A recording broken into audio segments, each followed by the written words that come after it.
दोस्तों, स्वागत है आप सभी का मोटिवेशनल स्टार चैनल पे। आज मैं आपको एक ऐसी स्टोरी सुनाने वाला हूँ कि जिसे सुनने के बाद आप अपने जीवन में कभी प्रयास करना नहीं छोड़ोगे। तो चलिए आज का वीडियो स्टार्ट करते हैं। दोस्तों, एक समय की बात है। एक राज्य में एक प्रतापी राजा राज करता था। वह एक दिन अपने सैनिकों के साथ अपने राज्य में भेष बदल कर घूमने निकला और उसने देखा कि उसके राज्य की एक सड़क पर एक बड़ा और सुंदर पत्थर लोगों की रुकावट बन रहा है। इसलिए उसके साथ रहे सैनिकों की मदद से उसने उस पत्थर को वहां से हटवा दिया और उसने सोचा कि क्यों ना इस बड़े और सुंदर पत्थर की मदद से भगवान विष्णु की प्रतिमा बनाकर मंदिर में स्थापित की जाए। उसने उस पत्थर से प्रतिमा बनाने का कार्य उस राज्य के महामंत्री को सौंपा।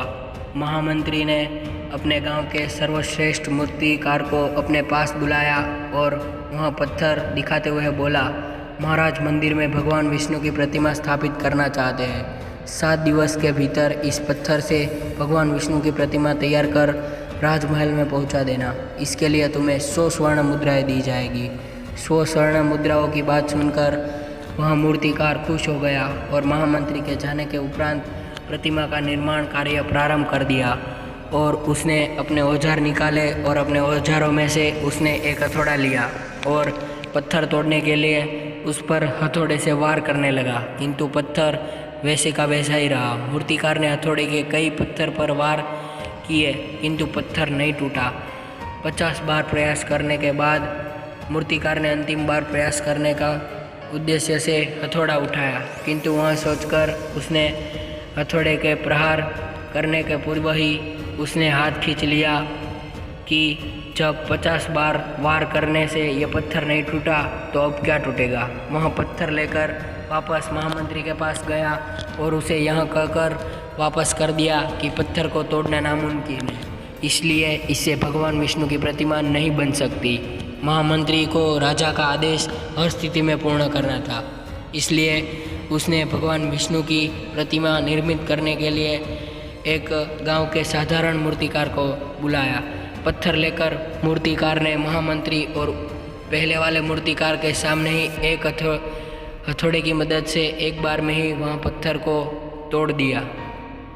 पत्थर टूटने के बाद मूर्तिकार को समझ आया कि अगर मैंने भी एक बार प्रयास कर लिया होता तो मूर्ति मैं बना लेता और मैं 100 स्वर्ण मुद्राओं का हकदार बनता।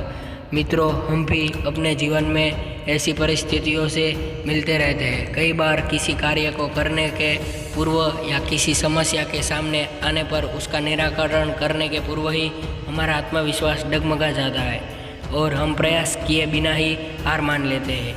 कई बार हम 1-2 बार प्रयास में असफलता मिलने पर आगे प्रयास करना छोड़ देते हैं, जबकि हो सकता है वह प्रयास हमारा आखिरी प्रयास उस समस्या का समाधान हो जाए। यदि जीवन में सफलता प्राप्त करनी है तो बार बार असफल होने पर भी तब तक प्रयास करना नहीं छोड़ना चाहिए जब तक असफलता से हम पीछा नहीं छुड़ा लेते और सफलता प्राप्त कर नहीं लेते। क्या पता जिस प्रयास को करने के पूर्व हम हाथ खींच ले वही हमारा अंतिम प्रयास हो और उससे हमें कामयाबी मिल जाए। दोस्तों, आपको वीडियो कैसा लगा कमेंट में ज़रूर बताना और अगर पसंद आया हो तो वीडियो को लाइक कीजिएगा और अपने दोस्तों के साथ शेयर ज़रूर कीजिएगा। आवाज़ पहली बार सुन रहे हो तो सब्सक्राइब कर देना। मैं हूँ आपका दोस्त मोटिवेशनल स्टार।